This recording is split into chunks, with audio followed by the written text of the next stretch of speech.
We're going to talk about the latest news about Walker Buehler that was revealed today during the Yoshinobu Yamamoto press conference, in which it leaked out again that Buehler will not be available at the start of the season. We don't know really when. I had seen something that says maybe not full strength until July. So, given that our current starting pitchers, really good top starting pitchers with Yamamoto, Tyler Glasnow, Bobby Miller, and then Emmett Sheehan, and then probably Ryan Yarbrough right now. Then we've got other guys.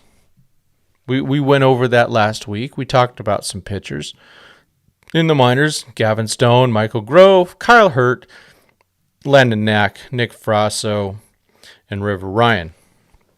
So they are loaded in that way, but they need some guaranteed innings to get through this beginning of the season.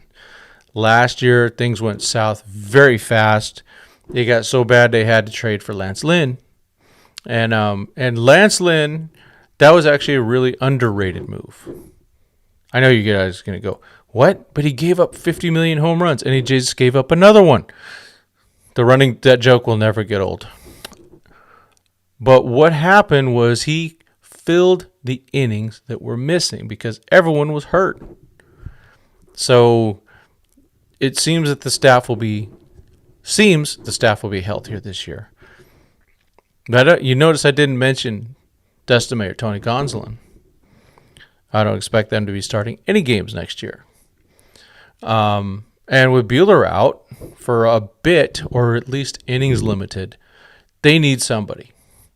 So there's some names to talk about. If we want to do spend some of Guggenheim's money, we could say, hey, Jordan Montgomery.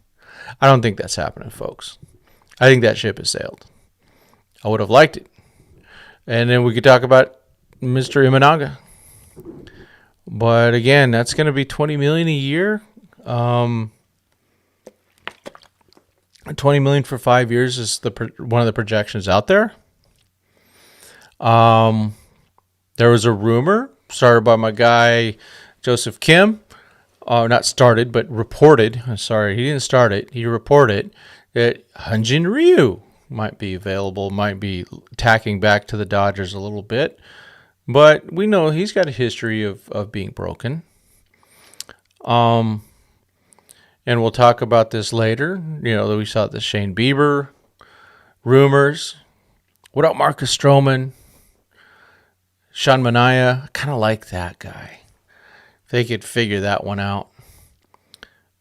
Frankie Montas, old friend. But also a lot of injuries.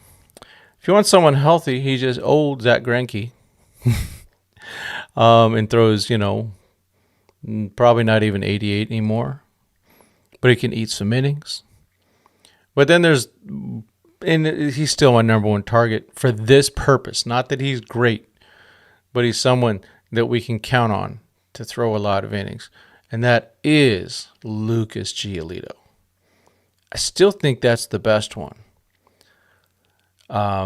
They've just got to get these in there. Yes, some of these other guys, the Stones and the Hurts and the Knacks and the Frassos and all that, maybe they do step up. And then you can go, well, then we'll just trade Giolito.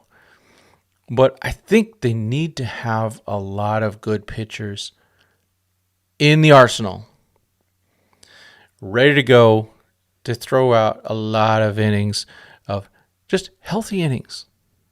They need the healthy innings. So that's my hope that they would start, that they would just close the deal on Giolito with this going on, or maybe they're going to make a trade that we don't know about. Maybe that's what Friedman was doing today, not being at the press conference. He wasn't with his family. He was out there working trades. Let's just say that. I hope Andrew Friedman had some great time off. He's earned it. But like Stan Kasten said, they're not done. And one of the things that they really need is an innings eater. Let me know your thoughts in the comments.